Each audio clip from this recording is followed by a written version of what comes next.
Ladies and gentlemen, welcome to today's political analysis.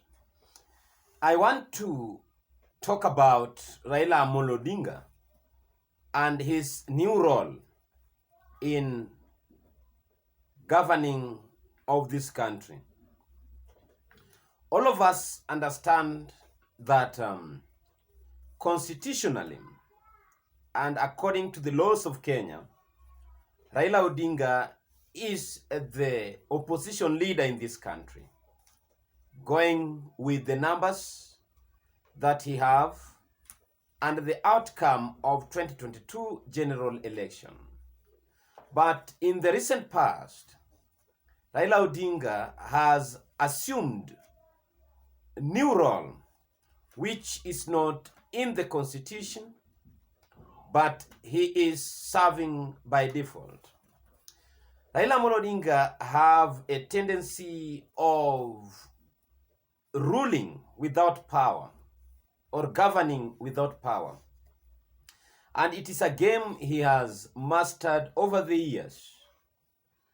And in this administration, a truth be told that Kenya Kwanza administration lost track and the trust of the people.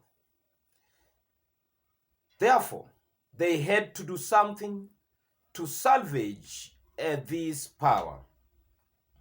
And when the power was almost going out of hand, Ruto's close confidence turned against him.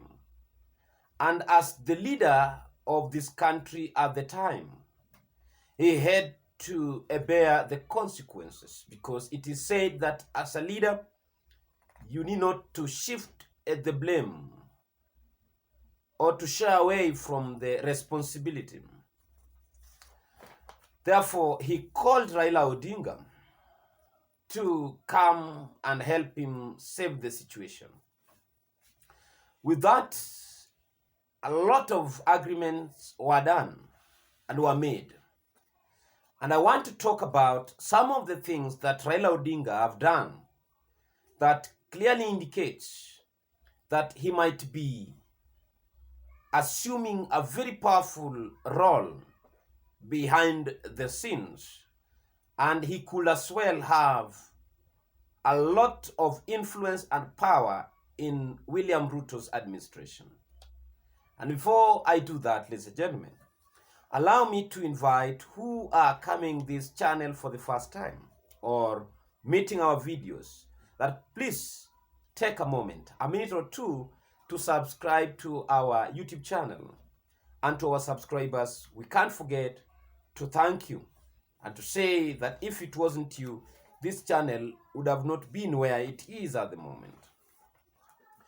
For the last 1 week, Raila Odinga's Capitol Hill office have been a beehive of activities, meeting after meeting, conference after conference, consultation by different groups. And I will start with the following. Today, Raila Odinga had a meeting with leaders of various diaspora organizations.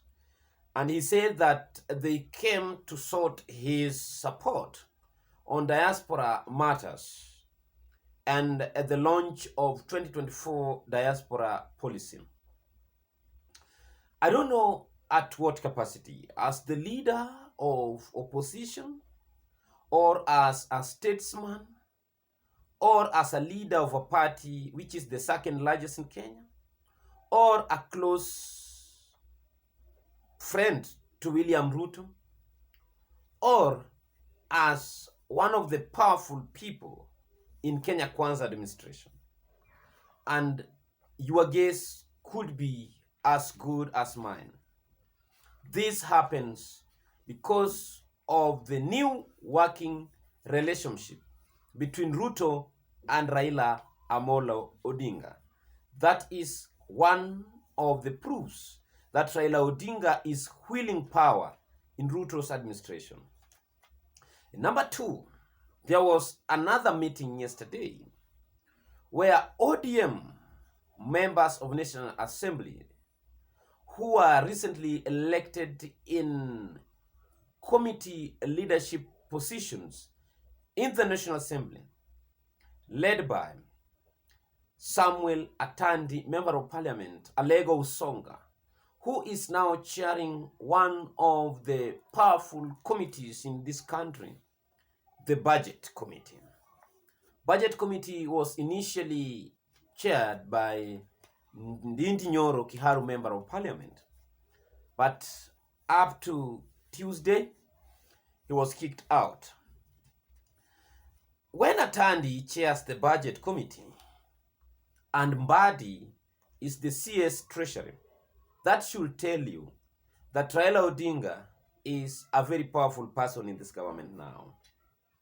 Number two, James Nyikal, MP Seme, is chairing Health Committee. These are ODM members of Parliament. Health Committee is chaired by James Nyikal. Bernard Shinyali is chairing Trade and Investment, I think so. Irene Mayaka chairs Regional Integration. Emmanuel Wangwe chairing PIC on Social Service Administration and Agriculture. Without forgetting Tindi Mwale, chairperson, Public Accounts Committee, plus many other positions like vice chairs, blah, blah. The kind or the positions, the committees that Raila Odinga's men are chairing right now are very powerful committees. Like that one for budget, public accounts always is for the opposition. But look for this case. Right now, opposition are chairing even the committees that should be chaired by the ruling side. Except defense and internal security, those are things that were set aside for the ruling side. Number three, there was another meeting which took place on 12th. That is on Wednesday. Meeting between Raila Odinga, Mau Mau Veteran Association leaders, led by Honorable Gitu Kaingeri. What did they discuss? Raila is not a Luo, it's not a Kikuyu, it's not the president. But why would my Mau Mau Veterans Association go meet him to discuss what? If Raila Odinga is not a senior citizen, a powerful person in the current administration? Because what Mau Mau would want to discuss is about the state of our country and maybe affairs to do with the independence struggle and how the Mau Mau were rewarded. Because up to the moment, the Mau Mau veterans and descendants were not properly rewarded for the effort they put to liberate Kenya from colonialism. So they chose to meet Raila, not William Ruto, because they think Raila Odinga is mature enough. He understands the history and is the right person who can address these issues. The fourth one, Raila Odinga met former Speaker of the National Assembly, Francis Ole Kaparo. Kaparo is one of the senior citizens in this country who have served this country in very senior positions, like a speaker for a long time. These are people who understand the DNA of this country and the importance of peace, unity, and integration. What did they discuss? I know the issue of the state of affairs must be part of their discussion.